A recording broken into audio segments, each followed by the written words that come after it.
Okay, I wanted to make a second video on Bayesian inference, focusing especially on the MMSE properties and bringing out the relationship between random variables and vectors.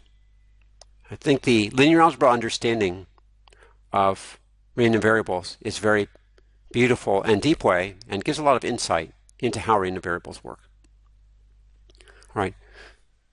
So here I give a summary of the first several sections of Pishronik. I've talked about these in the previous video, so I'm not going to go over those. I'm going to focus on these properties of mean squared errors, means of estimators. Okay. So suppose I have a random variable y that I've estimated. I'm sorry. I'm going to focus on properties of estimators, in particular the minimum mean squared estimator property of expectations. All right, so consider a situation where I have two random variables x and y I observe. So the value of y is known, and the distribution of y is known. And the distribution of x relative to y is known. So if I want to estimate x from the observation of y, I can form some function of y. I have to compute it algebraically from what I've observed. The mean squared error of that estimate will be the expectation of the squared deviation. Right? This is my unknown random variable x. This is the estimator I've constructed from my observation. And it turns out that the best estimator that can be formed from y is this expectation. Now this estimator is a random variable. It's going to depend on the value of y. So I can compute this if I know what y is. And it turns out that that's the best estimator that gives me the value that will minimize the mean squared deviation. I talked about this in the last video, why this is true. Okay. Now, other properties of this minimum mean squared estimator is that it has the same expectation as x. That's simply the law of iterated expectation. We've seen that before. And the estimation error, which is the difference between the estimate and the true value of x, and the estimation are uncorrelated. And the variance of the random variable is the sum of the variances of the two parts, the variance of the estimator and the variance of the deviation. So I can break my error up into two parts, basically. The error due to the estimate and the error due to the deviation from the estimate that's caused by random variation beyond what the variable y can explain. So this equation in particular bears an obvious resemblance to the Pythagorean theorem, which is a tip-off that a vector perspective can be taken to understand these concepts. So that's what I'm going to do in this video. All right. So let's follow up on this idea that random variables are vectors. And I'll look at this simple example where we do have a discrete sample space with endpoints, and each point has equal probability. Now, this is a very, very special case, but the same concepts carry over in more general probability spaces where the probabilities are not equal and when the space is continuous. Now, for each sample point, there's a value of x and a value of y if we have two random variables. Okay. So we can group the points according to the value of y. So what this is showing here, this is my sample space omega, and I'm dividing it up into groups according to the value of y. Right? So these blue dots are sample points. These light blue dots are not sample points. I'll explain those in a minute. Those are representative values, but they're not sample points. So these blue dots are sample points. And all these sample points have the same value of y, but different values of x. Okay? These all have the same value of y, but different values of x. Same here. Okay? Now, the number of values of x for each value of y may vary. But you can see this is conditional. If I condition on y equals little y1, that means I'm only considering the sample points here. And my probability space becomes this smaller set. Okay? So that's what conditioning does. It cuts down your probability space So you only look at part of it. Right? Now, so the blue dots are sample points with different values of x. And in fact, here I have these, this looks like a two-dimensional vector. In fact, x could be a vector random variable. So that can be generalized. It doesn't have to be a scalar random variable. The light blue dots are the mean x values. So look at the values here, the dark blue dots, and take the mean value. Okay, mean in each one of these different y equals yk sets. Now, because this is a uniform probability space, the mean is just the expected value. Okay, so here what I'm representing is the probability space, the points in the probability space within this subspace where y equals y1, and the mean value. Okay, the mean value of x. Okay, mean value of x here, mean value of x here. So there's a mean value of x for each one of these subsets, which is in fact the conditional expectation. It's a conditional expectation of x given y for this set, and then I have one for each set. Okay. Now, in fact, this blue dot is just a value.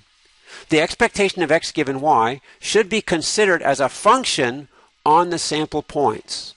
Right? So on these four sample points, the conditional expectation is equal to this light blue dot value. Okay? Right. So the random variable corresponding to expectation of x given y, it's a vector, but it's a vector on the sample points. All right, so I do that in more detail down here. So the values of x on the sample point in omega are given by these values. So I've broken this up into groups. These are the values for sample points in the first group, where y equals y1. These are the values of x for the sample points where y equals y2, and so on. So the first index here indicates the subscript on y, and the second index enumerates the sample points within that subset. Okay. Now, so you can see that this here has the length of this is the number of points in the sample space. Okay. The conditional expectation is also a vector that has the same number of components. Okay. The components are constant on the different sets. So for these first n1 components, the conditional expectation takes the value of the mean.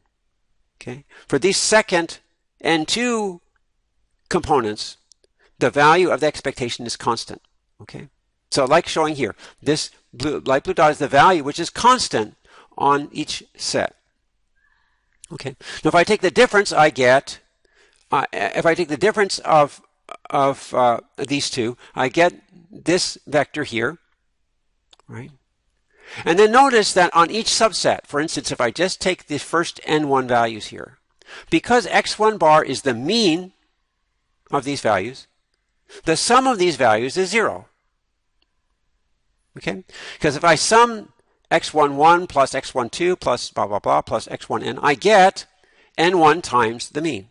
And then when I subtract n1 times the mean, I get 0. Okay. So these sum separately to 0 on each y equals yk set. Okay. Okay. So that means the total expectation is going to be 0. Now you can I do the sum explicitly here.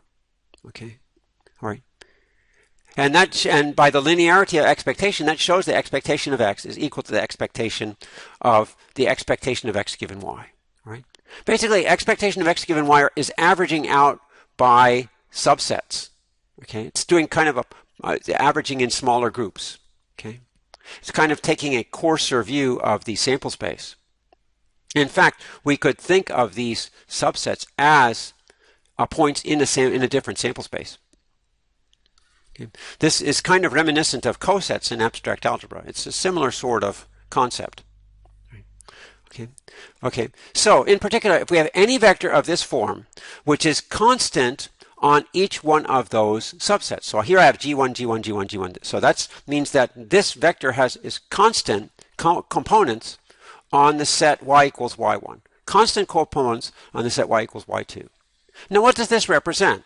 This represents a vector, it represents a random variable that is constant on the different y sets. So in fact, it is a function, it can be considered as a function of y, because for each different value of y, there's a different value of g. There's a one-to-one, there's a correspondence between each value of y and the value of g. No, not necessarily one-to-one, because it's possible that g1 equals g2. But you do have a unique g for each value of y. Okay? So now, if I take the inner product of this vector with this vector, what happens? Well, I know that the sum of the first n1 components here is 0. Now, if I multiply each one of those by g1 and sum those, it's still going to be 0, because I've just multiplied each term by a constant. And that will multiply the whole sum by a constant. And since the sum is 0, the result is still 0. But what happens if I multiply each component here by the corresponding value of g? Well, that's just the inner product. Okay? And the inner product, as we saw in the previous video, represents the expectation. Okay? All right.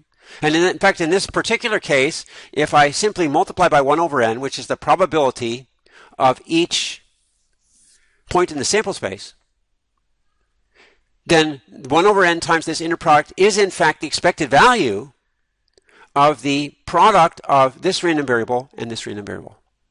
Okay, so that's actually giving me this orthogonality here that is mentioned above. Now here I have the covariance instead of the expectation of the product. I took the expectation of the product below, but here's the covariance. But I can simply redo my argument here and subtract the mean from x. That gives me a mean 0 random variable. And then the same argument goes through. And I get that the covariance is 0. In fact, I have something more general than this statement. What I have is that the deviation and the correlation of the deviation with any estimator based on y is going to be 0. Now, what's special about this estimator? What's special is that, in fact, x is equal to this estimator plus the deviation. All right? And then orthogonality immediately gives us this result. And then if I take the mean 0 version of x, then I get this result. All right? So this is a vector space perspective on this MMSE equation. Right? You're getting the same principles, the same sort of identities in linear algebra and in probability. All right, thanks for watching.